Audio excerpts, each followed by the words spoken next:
The beeping wakes me first. Rhythmic, insistent, the kind of sound that burrows into your skull and sets up permanent residence. I try to open my eyes, but my lids feel like they've been glued shut. When I finally pry them apart, fluorescent lights sear my retinas. Where am I? The answer comes in fragments. White ceiling tiles. That antiseptic smell that coats the back of your throat. The tight pull of something taped to my hand. IV line. Hospital. My throat burns. Raw. Wrong. I try to swallow, but it feels like I've swallowed broken glass. I reach up with a trembling hand and touch my neck, feeling the tenderness there. They had a tube down my throat. How long was I out? I fumble for my phone on the bedside table. My fingers feel thick, clumsy, refusing to grip the smooth metal. It takes 3 tries before I can lift it. The screen lights up. 3:47 a.m. Monday. I collapsed on Thursday. 4 days ago. 4 days I've been here, and the notification count on my phone sits at a grand total of 3. 3. My parents should have called 100 times by now. Kinsley would have blown up my phone with dramatic voice messages about how worried she was, how I scared everyone. That's how it always goes when I'm unavailable for more than a few hours. They panic. They demand. They need. But my screen shows nothing. No missed calls. No frantic texts, asking where I am or if I'm okay. I tap the notification icon, and my stomach drops through the hospital bed. Bank of America. $12,400 charge at Cabo San Lucas Resort, posted 2 days ago. My vision blurs, and I have to blink hard to clear the fog. I read it again. $12,400, Cabo San Lucas. I've never been to Cabo San Lucas. I haven't been anywhere in 3 years except Seattle and the occasional logistics conference in Portland. The second notification is Instagram. I don't even remember the last time I opened Instagram. Kinsley lives on it, posts her entire existence for strangers to consume. I only keep the app because she guilt-trips me when I don't like her photos fast enough. I tap it. My thumb shakes so badly I almost drop the phone. The image loads, and something inside my chest cracks open. Preston, Deidre, Kinsley, all 3 of them clustered around a table, margaritas raised high, the ocean glittering behind them in perfect sunset lighting.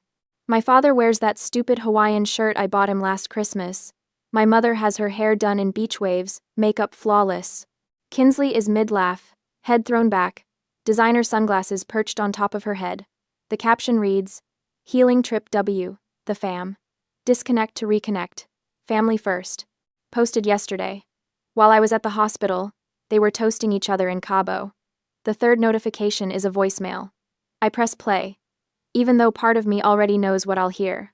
Callie, it's Mom. We just wanted to let you know we made it safely. The resort is absolutely gorgeous. Your father says the golf course here is top tier. Anyway, we'll check in later. Love you. Chipper. Breezy. Not a single question about why I haven't responded. Not a flicker of concern that their daughter, who works 70-hour weeks and never takes a day off, has gone completely silent. Because they know. They know exactly where I am. The hospital called them. They had to. I'm the one who pays for their cell phones. I know the number by heart. Someone from this hospital called my emergency contacts and told them their daughter was in the ICU with sepsis. And they chose margaritas. My hand shakes violently now as I scroll back further, past the cheerful vacation photos, looking for something. Anything. A worried text from 4 days ago. A missed call, time-stamped right after my collapse. Nothing. But there is something from 5 days ago. Before I collapsed. Kinsley. Need $500 as soon as possible. Dress for Cabo didn't fit. Don't ignore me. I remember that text.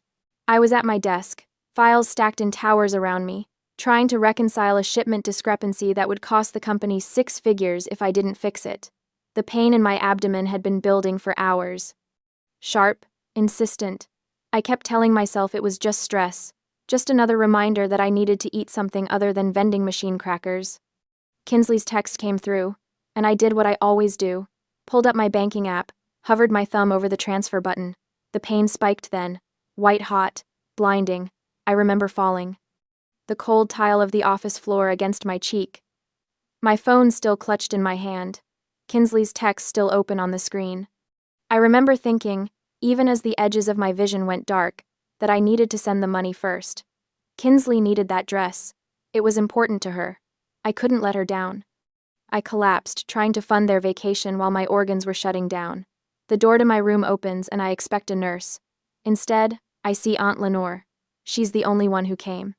Preston's older sister. The one who has been estranged from the family for 15 years, ever since she refused to co-sign a loan for one of his investment schemes. She looks exactly like I remember. Steel gray hair cut sharp at her shoulders, eyes that miss nothing. You're awake. She crosses to my bedside, sets down a leather portfolio I recognize from her forensic auditing days. Good, we have a lot to talk about. How did you know I was here? My voice is a wreck, gravel grinding against stone. The hospital called me. You listed me as your primary emergency contact 2 years ago. She pulls up a chair, sits down like she's settling in for a long conversation. Smart move, sweetheart. I answered on the first ring. And my parents? Lenore's expression doesn't change, but something flickers in her eyes. Rage, maybe, or disgust. They answered too. The words hit me like a physical blow. They answered? Preston told the hospital the vacation package was non-refundable. Said he had a networking golf tournament the next morning that he couldn't miss. Your mother said you were probably being dramatic. Lenore leans forward. They chose Cabo over you, Callie. Consciously, deliberately. I should cry. I should feel something break. But instead, I just feel cold. A nurse appears in the doorway. Young. Kind-faced. Miss Howard, do you want us to try calling your parents again? We can. No. The word rasps out harder than I intended. The nurse blinks. I look at the Instagram photo one more time. My father's satisfied smile. My mother's perfect hair. Kinsley's carefree laugh. Then I hand my phone to Lenore. My grip is weak, but my intent isn't. Block them, I whisper. Block all of them. Lenore takes the phone. Studies my face for a long moment. Then she nods. About damn time. The morphine fog lifts by noon, and with it comes clarity I'm not sure I want. Lenore has transformed my hospital room into something that looks like a crime scene investigation. Her leather portfolio lies open on the rolling table, papers fanned out in neat stacks. She's brought her laptop, the same ancient ThinkPad she used when she worked fraud cases for the state. How long have you been tracking them? I ask. 8 months. She doesn't look up from the screen. Started the day Preston called me drunk, bragging about his high-yield investment strategy. Said he was bringing in 12% returns quarterly. She glances at me. You know what legitimate investments are returning right now? Maybe 4% annually if you're lucky. Bingo. She taps a key, and the printer on the windowsill starts humming. So I got curious. Started pulling public records. Your credit report. Property filings. My chest tightens. You can't access my credit report. You're right. I can't. She slides a paper across to me. But you can. You signed this authorization 2 years ago when you made me your emergency contact. You were smart even then, sweetheart. Some part of you knew. I take the document, my signature, my handwriting. The memory flashes back at the exact moment I signed it. I nod and ask, what did you find? Lenore pulls out a folder. Red. The color she always used for active fraud cases. Your family doesn't have a CFO, Callie. They have you. Unpaid, unappreciated, and completely bled dry. She opens it. Preston hasn't held a legitimate job in 6 years. He calls himself a high-risk investment consultant, but what he actually runs is a small-scale Ponzi scheme. Takes money from new investors, uses your income to pay returns to old ones. The beeping of my heart monitor picks up pace. It gets worse. She pulls out another sheet. This is a HELOC, home equity line of credit. Taken against your house 3 months ago. $60,000.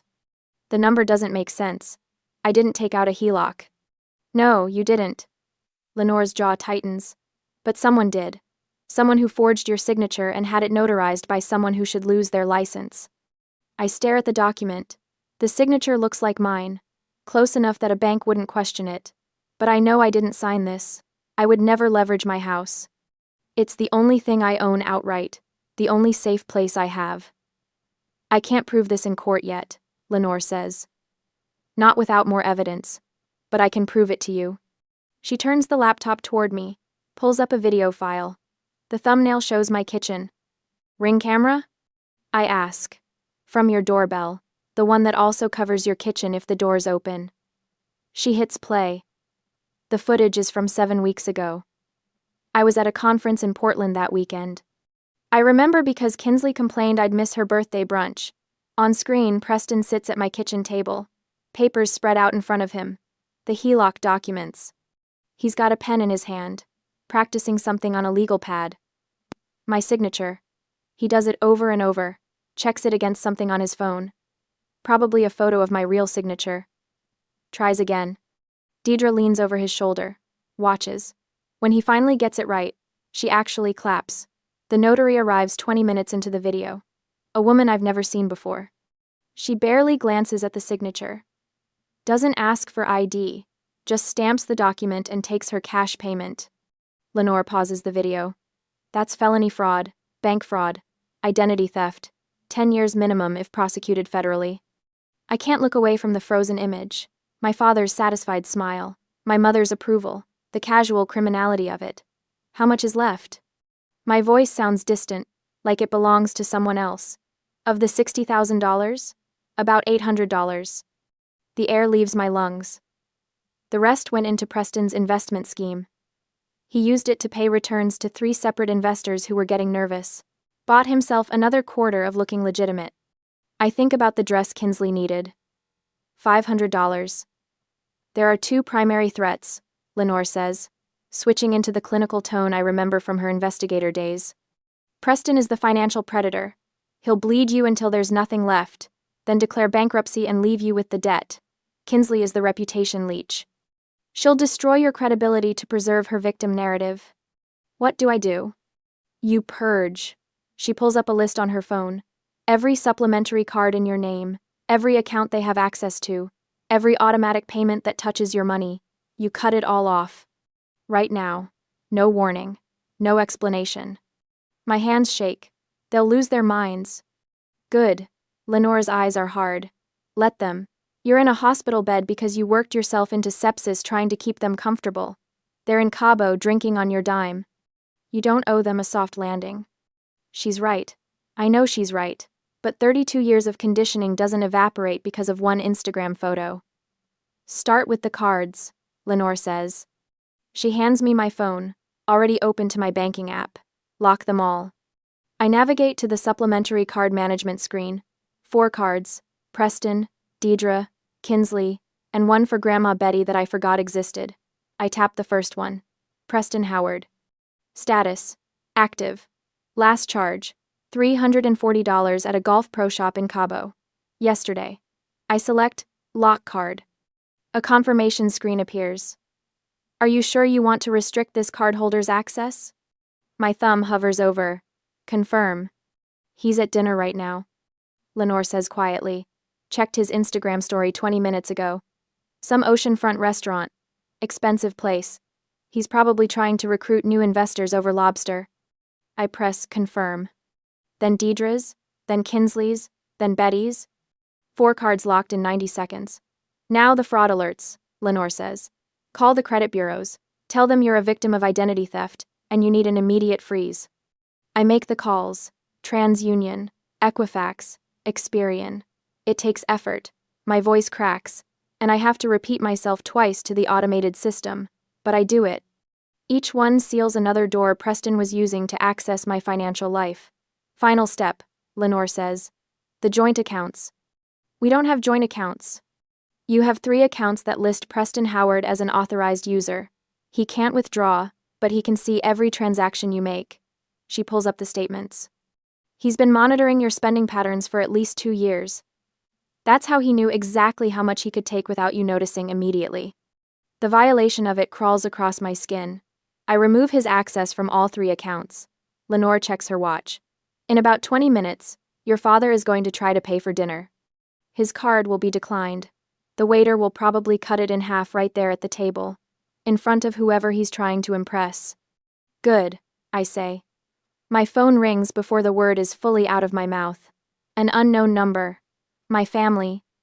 Lenore reaches for it, but I stop her. I need to hear this. Need to know if there's any part of my family that's calling because they found out I was hospitalized. Any fragment of him that's actually my family instead of my accountant's. I answer. Put it on speaker.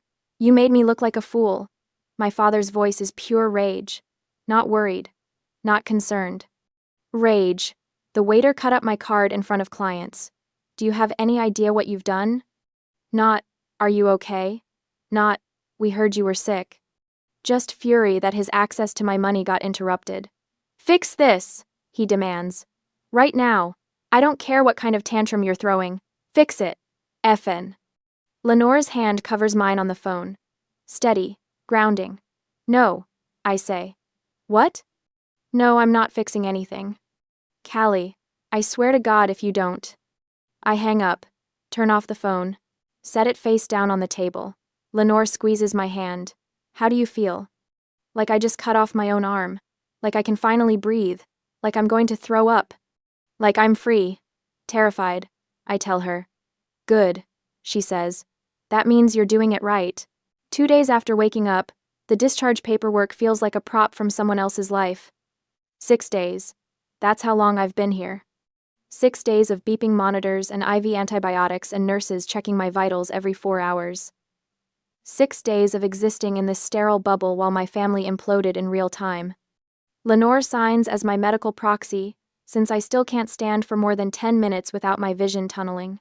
The nurse wheels me out in the mandatory chair, and I hate every second of it, hate the weakness. Hate that my body betrayed me so completely that I ended up here in the first place. But mostly I hate that I'm going home to a house my father violated. The Uber pulls up to my place, and I'm struck by how normal it looks. Gray siding, black shutters. The lawn needs mowing, but otherwise, everything appears untouched.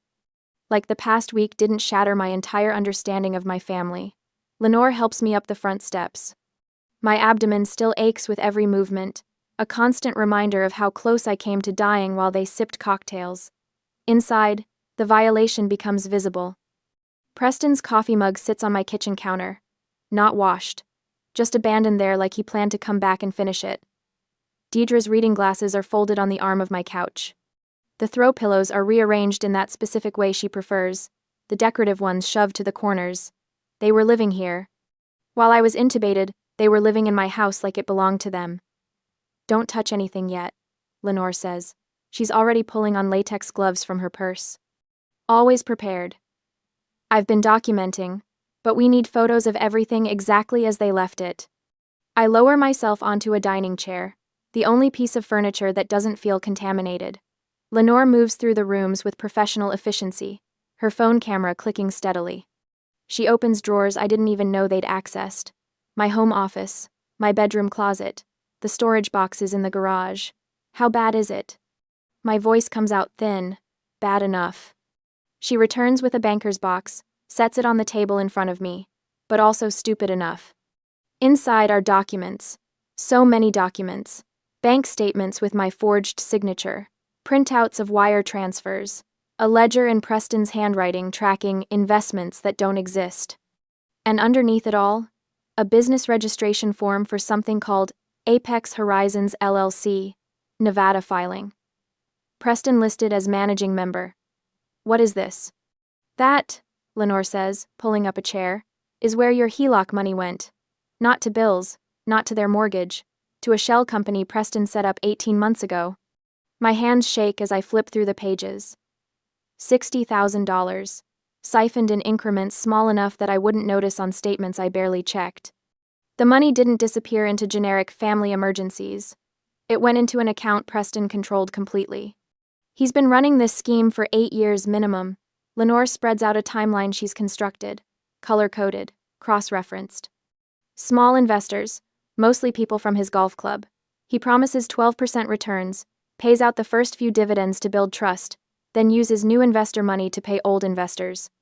A Ponzi scheme. A Ponzi scheme. She taps the Nevada filing. This is the infrastructure. He thought Nevada's privacy laws would protect him. He thought you'd never look. I stare at the evidence. At the proof of my father's systematic fraud, laid out in neat columns. Part of me wants to feel shocked, but mostly I just feel cold. My phone buzzes. Grandma Betty. Again. She's called 4 times since yesterday. Left 3 voicemails that Lenore previewed for me, each one more aggressive than the last. The messages all follow the same script. I'm selfish. I'm cruel. I'm destroying the family over a misunderstanding. The felony fraud doesn't rate a mention. The phone buzzes again. I reach for it, but Lenore's hand covers mine. You don't have to answer. She'll just keep calling. Let her. But the buzzing continues. Insistent. Demanding. The same ringtone I assigned her years ago because she complained when I didn't answer fast enough. I pull my hand free and accept the call. Put it on speaker because I'm too tired to hold the phone. Finally. Grandma Betty's voice fills my kitchen, sharp and certain. Do you have any idea what you've put your parents through? They had to fly home in economy class, Callie. Economy. Your mother's back has been out for 3 days. I was intubated, Grandma. And that's very unfortunate, sweetheart, but you're fine now. Preston says you've frozen all the accounts over some billing confusion. You need to fix this immediately. Billing confusion? That's what he's calling it. He forged my signature on a $60,000 loan. Oh, don't be dramatic. You have so much, and they have so little. It is your duty to share. Family takes care of family. There it is. The foundational belief that's governed every interaction we've ever had. Family takes care of family, which in practice means Callie funds everyone else's choices without complaint. Preston says you're destroying the family over a misunderstanding. Betty's voice softens, turns coaxing. You've always been such a good girl, Callie. So responsible. Don't let pride ruin what we have. Lenore reaches for the phone, her expression fierce. Ready to fight this battle for me. I stop her. This is mine. I take the phone off speaker, lift it to my ear. My hands still shake, but my voice comes out steady. Grandma, love isn't a line of credit. I'm done paying for my own abuse. Then I hang up. Silence fills the kitchen. Lenore stares at me like she's seeing someone new. My phone immediately starts buzzing again, Betty's name flashing on the screen. I decline the call. Block the number. The sudden quiet feels massive. That was the matriarch, Lenore says slowly. You just hung up on the matriarch. I know. She'll escalate. I know. Lenore's expression shifts into something I've never seen directed at me before. Respect, maybe. Or recognition. She pushes the banker's box toward me. Then you're going to need to see all of it. The other investors. The payment records. The complaints people have already filed with the state. I pull the documents closer. Force my exhausted brain to process what I'm seeing. 5 other investors besides me. All older men from Preston's golf network. All promised impossible returns. All paid back with money from the next person in line. This is prosecutable, I say. Extremely. Federal charges. Multiple counts. I look up at her. He's coming for the house, isn't he? Once he realizes the money's really gone. Lenore nods, her jaw tight. Yes. But they don't know I've traced where the HELOC money went. They don't know we have the Nevada filing. They don't know about the investor list. She leans forward, and I see the forensic auditor she used to be. The woman who took down corporate fraud rings and walked away clean. We have the leverage, Callie. We just need them to walk into the trap. 3 days later, the video hits 2 million views while I'm sitting in a staff meeting. My phone buzzes against the conference table. Once, twice, 7 times in 30 seconds. I flip it face down, but not before I catch a glimpse of the notification. Kinsley Living tagged you in a post. Later, in the bathroom, I watch it. Kinsley's face fills the screen, mascara streaked artfully down her cheeks. Real tears this time, I think. Or maybe she's just gotten better at the glycerin trick. My sister left us stranded. She sobs into the camera. We had nothing, no way home. She cut us off while we were in another country because she couldn't stand seeing us happy for once in our lives. The comments scroll faster than I can read them. Narcissist. Hope karma gets you. Your poor parents. By the end of the day, 3 coworkers have asked if I'm okay. By the end of the week, my boss pulls me aside to discuss personal matters affecting workplace perception. Professional damage. Mounting. Exactly what Kinsley intended. 2 weeks after the video goes viral, Preston's lawyer sends the demand letter. Lenore brings it to my apartment on a Tuesday evening. I'm heating up soup I won't eat, trying not to think about the fact that my LinkedIn inbox is full of messages from people who've seen Kinsley's performance. Tenants' rights. Lenore reads aloud, her voice flat. He's claiming a verbal lifetime lease based on, quote, Decade of continuous residency and property management, unquote. I set down my spoon. He what? It's a stalling tactic. Ties the house up in court for years while he lives there rent-free. She flips to the next page. His lawyer is decent. Not great, but decent enough to make this expensive for you. The number at the bottom of the estimate makes my stomach turn. Legal fees, court costs. Years of my life spent fighting while Preston plays victim and Kinsley racks up views. I think about the Instagram photo. Ask. The margaritas. My father's satisfied smile while I was intubated. What do we do? Lenore looks at me over the top of the letter. We let him think he's won. The mediation happens in a conference room that smells like burnt coffee and desperation. Gray walls, gray carpet. A table so aggressively neutral it might as well not exist. Preston arrives first, lawyer in tow. He's wearing a suit I bought him 2 Christmases ago for a business opportunity that never materialized. Deidre follows, phone already out, probably texting Kinsley play-by-play updates. Kinsley herself slouches in last, filming everything on her phone until the lawyer makes her stop. I let my hands shake when I pour water from the pitcher. Spill a little on the table. Preston notices. Smirks. Callie. His voice carries that false warmth he uses when he wants something. We don't have to do this. We're family. I don't answer. Let my silence read as fear instead of fury. Lenore sits beside me, playing her part. Weary advisor. Tired of fighting. She's dressed down for this, wore her oldest blazer, left her forensic auditing credentials off the table tent with her name. Preston's lawyer starts talking. Demands. Concessions. A formal acknowledgement of their residency rights. 6 months minimum before any eviction proceedings, plus a monthly stipend for displacement hardship. The words blur together. I focus on my breathing.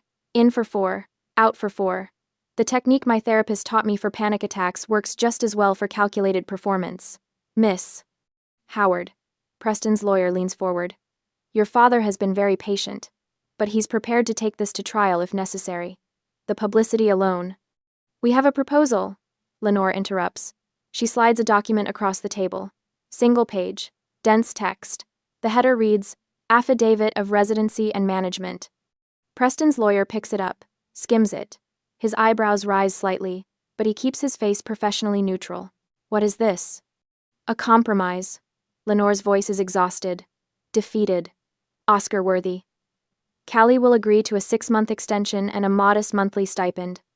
In exchange, Preston signs this affidavit, confirming he resided at the property as his primary residence and exclusively managed household finances for the past 10 years. I watch Preston read over his lawyer's shoulder. See the exact moment he thinks he's won. His spine straightens. The smirk returns. This admits everything, Preston says slowly. That we lived there, managed everything, ran the household. Play. Yes, Lenore slides a pen across the table. It validates your claims, makes any future legal action much simpler. For you. I need to consult with my client, the lawyer says. He looks uneasy. They huddle, whisper. I see the lawyer tapping the paper urgently, shaking his head. He's spotted the risk. He knows exclusive management is a liability trap. But Preston isn't listening. He's looking at me. At the daughter, he thinks he's beaten. It's fine, Preston says, loud enough for us to hear. He waves his lawyer off with a dismissive flick of his hand. She just wants a piece of paper to save face. Let her have it. Preston, I strongly advise against, the lawyer starts. I said it's fine. Preston snatches the pen. His signature sprawls across the bottom line, bold and confident. The signature of a man who thinks he's just secured his retirement on his daughter's dime. Deidre signs as witness. So does Kinsley, her handwriting looping and dramatic. They leave 20 minutes later, high-fiving in the hallway. I hear Kinsley's laugh echo back through the closing door, sharp and triumphant. The door clicks shut. Lenore's exhausted demeanor vanishes like somebody flipped a switch. She picks up the signed affidavit, holds it up to the light streaming through the window, checking the signatures one final time. Then she smiles. It's not a nice smile. It's the smile of a forensic auditor who just got exactly the evidence she needed, gift-wrapped and notarized. They just signed their own death warrant. I stare at the document. at Preston's confident signature. What did we do? By swearing he lived here in Washington as his primary residence while simultaneously claiming Florida residency for tax purposes on other documents I've collected, he just confessed to tax fraud. Lenore sets the affidavit down carefully, reverently. And by admitting he exclusively managed household finances, he just linked himself directly to every transaction from the Ponzi scheme accounts. The trap. Not in the language of the document, but in what signing it proves. The IRS loves this kind of thing, Lenore continues. Clear documentation. Signed confession. No wiggle room. She slides the affidavit into her leather portfolio. We just armed the weapon. Now we wait for the right moment to fire. Outside, I hear Kinsley's laugh again. Celebratory. Victorious. She has no idea what her father just signed. Neither does Preston. But they will. The party planning starts 3 days after the mediation. I know because Kinsley posts about it. Victory celebration at the family estate this weekend. Sometimes you have to fight for what's yours. Family wins. Justice served. The family estate? My house? The one they're still illegally occupying while I pay rent on a studio apartment near the hospital because I can't stomach sleeping under the same roof? Lenore shows me the post over coffee at her place. I should feel rage. Instead, I just feel tired. Let them celebrate, Lenore says. She's wearing reading glasses, scrolling through something on her laptop. Hubris makes excellent seasoning. For what? She turns the screen toward me. It's a Reddit thread. The title reads, "Help me find proof my coworker's sister is lying about her narcissist story." My chest tightens. Who posted this? Sarah Chen from your logistics department. Apparently she remembered you were out with sepsis the same week Kinsley claimed you abandoned the family. Lenore clicks through the comments. She's asking if anyone has time-stamped proof of where your family was during your ICU stay. I scan the responses. Someone linked Kinsley's Instagram. Another person pulled the metadata from her Cabo photos. A third commenter found the resort's tagged location history. This will destroy her, I say. Lenore removes her glasses. She destroyed herself. The internet is just holding up a mirror. By that evening, the truth is everywhere. Someone obtained visitor logs from the hospital through a HIPAA request, proving 0 family visits during my 6-day stay. The timestamps on Kinsley's vacation photos line up perfectly with my intubation. The comments on her TikTok shift like a tide going out. You lied about everything. Your sister almost died and you were doing shots? This is actually sick. Get help. Her follower count drops by half overnight. By morning, 3 brand deals have issued public statements terminating their partnerships. Her management company puts out a vague statement about pursuing other opportunities. I watch it happen from Lenore's couch, coffee going cold in my hands. I should feel vindicated. Instead, I just feel hollow. They're coming tomorrow, Lenore says. She's on her phone, typing rapidly. Preston just confirmed. 2 p.m. For what? Final settlement meeting. I told him you're ready to surrender the house entirely. She looks up, smile sharp. He thinks he's won. The next afternoon, I arrive at Lenore's office building downtown. It's all glass and steel, the kind of place that smells like expensive carpet and quiet money. Preston's leased Range Rover is already in the parking garage. I recognize it by the investor lifestyle bumper sticker he slapped on the pristine bumper tacky, just like him. My hands shake as we ride the elevator up. Lenore squeezes my shoulder once, brief and firm. Remember, she says, you're not the one who should be afraid. The conference room is smaller than I expected. Preston sits at the head of the table, legs spread wide, taking up space like it's his birthright. Deidre perches beside him, fresh manicure drumming against the wood. Kinsley slouches in the corner, phone face down for once. Her eyes are red. No lawyer this time. Interesting. Where's your counsel? Lenore asks, arching a brow. Preston waves a hand dismissively. At $400 an hour just to watch me accept your surrender? I don't think so. I can handle a simple property transfer. Lenore smiles. A shark sensing blood. Suit yourself. Callie. Preston's voice drips with false warmth. Good to see you being reasonable about all this. I don't respond. Lenore gestures for me to sit, then takes the chair at the opposite end of the table. Between us, she places 2 items. The signed affidavit from last week, and a thick manila envelope, pre-stamped, pre-addressed. Internal Revenue Service, Criminal Investigation Division. Preston's eyes flick to it. Something crosses his face. Not quite fear yet. Just calculation. What's that? Deidre asks. Lenore folds her hands. Insurance. She opens a leather folder. Inside are two subfolders, labeled A and B. She slides folder A across the table. This contains Ring camera footage from Callie's kitchen showing you, Preston, practicing her signature. 47 attempts before you got it right. She taps the folder. It shows the notary arriving, shows you forging the HELOC documents. That's bank fraud, identity theft, 10 to 15 years in federal prison. Preston's face drains. That's not what that is. The notary already cooperated with authorities. He's willing to testify in exchange for a reduced sentence on his other cases. Lenore doesn't raise her voice. Doesn't need to. Folder A goes to the FBI if you walk out that door without signing the voluntary surrender. Deidre makes a small sound, almost a whimper. Lenore slides folder B forward. This one's even better. Remember that affidavit you signed last week?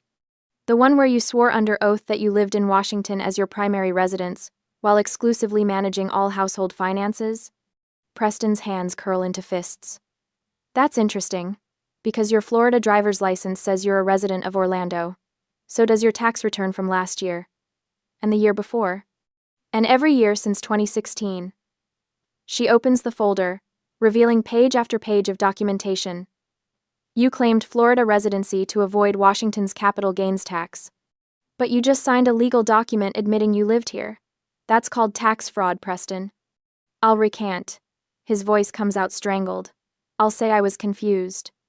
Then I mail both folders to federal investigators and you get charged with perjury on top of everything else. Lenore leans back. But wait, there's more. She pulls out another set of papers. Financial ledgers, bank statements, names I don't recognize. By admitting you managed Callie's household finances, you legally tied yourself to every account that received funds from her income, including the Nevada Shell Company, including the investment scheme accounts. She spreads them across the table like a poker hand. We have 12 investors ready to file complaints. We have wire transfer records. We have your signature on documents promising returns you knew you couldn't deliver. Those were legitimate investments, Preston says, but his voice cracks. Then you won't mind explaining them to a grand jury. Silence fills the room like water rising. Deidre is crying quietly. Kinsley stares at the table, motionless. Preston looks at me finally. Really looks at me. Callie, sweetheart, this is your aunt twisting everything. You know me. You know I'd never deliberately hurt you. We're family. His voice shifts, takes on that wheedling tone I've heard 1,000 times. We made mistakes. People make mistakes. But we raised you. We loved you. Doesn't that count for something? Once, that tone would have shattered me, would have pulled me right back into the cycle. Now I just wait for Lenore to finish. She taps the pre-stamped envelope. Here's how this works. You sign the voluntary property surrender right now. You vacate within 24 hours. I file a simple eviction on record, no criminal charges. You walk away with your freedom. Or, Preston asks, or you refuse, and this envelope goes in the mail the second you leave. FBI, IRS, every investor complaint filed simultaneously. You'll be in federal custody within a week. The fluorescent lights hum. Someone's phone buzzes. Kinsley, probably. Another brand deal falling through. Preston's hand trembles as he reaches for the pen. Just a small loan, he says, voice breaking. To help us move. Start over. $5,000. You have so much, Callie. Just $5,000. Every cell in my body recognizes this moment. The final test. The last chance for old patterns to reassert control. Old Callie would have checked her bank balance before he finished the sentence. I stand. Look him directly in the eye. No. One word. Clean. Final. His face crumples. Not with sadness. With rage. With disbelief that his asset is refusing to perform. He signs. 18 hours later, I stand in my house while Lenore changes the locks. The place is empty except for the furniture I bought. They took their clothes, Preston's files, Kinsley's ring light setup. Nothing else. The silence is extraordinary. My phone buzzes. Grandma Betty's name lights up the screen. I let it go to voicemail. already knowing what it'll say. Family betrayer. Ungrateful. Cold-hearted. I delete it without listening. Through the window, I watch the sunset, paint my neighborhood in shades of copper and gold. My abdomen still aches sometimes, phantom pain from the sepsis, but my chest feels light, free. The house sells 3 months after the eviction. I watch the closing documents slide across the table at the title company, my signature steady where Preston's once trembled. After paying off the fraudulent HELOC, there's no profit, just zero. A clean slate where contamination used to be. I take the last check and walk out into rain. My new apartment overlooks Puget Sound from the 3rd floor of a 1,972 building in Ballard. 800 square feet, 1 bedroom, a balcony barely wide enough for 2 folding chairs. It costs half what the house did, and when I wake up here, my chest doesn't feel like someone parked a truck on it. No ghosts, no debts, just mine. 6 months after the eviction, I meet the first grant recipient in a coffee shop near Pike Place Market. Her name is Rebecca, 28. Shaking hands, clutching a folder of financial documents she's afraid to open. My brother took out credit cards in my name, she says. I didn't know until collections called my work. I recognize the look in her eyes. The shame that doesn't belong to her but sits there anyway, heavy as a stone. You're not responsible for what he did, I tell her. You're only responsible for what you do now. She cries. I hand her tissues and the grant paperwork. $5,000. Enough for a security deposit and first month's rent somewhere he doesn't have the address. How did you stop feeling guilty? She asks. I think about that for a moment. The truth is complicated. Healing isn't linear. Some days I still wake up and reach for my phone to check if they've texted. But most days, I don't. I stopped confusing love with sacrifice, I say finally. Real love doesn't cost you everything. That afternoon, my phone buzzes, the same notification tone from that ICU room months ago. My body freezes, old programming trying to boot up. It's an email. Subject line, emergency, kidney surgery. I stare at Preston's name in my inbox. My thumb hovers over the delete button, but something stops me. Curiosity, maybe. Or the need to see if I'll still feel that old pull. I open it. Callie, I know we haven't spoken, but I need your help. Emergency kidney surgery next week. Insurance won't cover everything. The hospital needs $8,000 up front or they'll cancel. I'm sorry for everything that happened. I know I made mistakes. But I'm your father. Please. The words are precision engineered. Medical crisis. Apology. Blood relation. Every pressure point he installed in me since childhood, pressed in exact sequence. In the past, I would have called the hospital to verify. I would have at least Googled it, or I might have felt guilty for not caring. Now, I just forward it to Lenore, without reading the rest. Her response comes back in 4 minutes. Outpatient procedure. Kidney stone removal. Insurance covers 100%. He posted about his minor procedure on Facebook yesterday with laughing emojis. I delete the email. No hesitation, no second thoughts, no knot in my stomach. I walk to my balcony with a cup of tea. The sound stretches out gray and restless under low clouds. A ferry cuts through the water, lights bright against the coming dusk. Seagulls wheel overhead, their cries sharp and clean. I breathe in salt air, exhale slowly. This is peace. Not the absence of noise, but the presence of boundaries. A fortress I built brick by brick, learning that walls aren't always meant to keep people out. Sometimes they're just meant to keep you safe inside. My journal sits on the small table. I open it to a blank page and write. Silence isn't an absence of noise. It's a fortress I built to protect my peace. Then, below it. They taught me love was sacrifice. I learned love is also boundaries. The sun breaks through the clouds for just a moment, turning the water gold. I close the journal and let myself smile. Not because everything is perfect, but because everything is finally mine.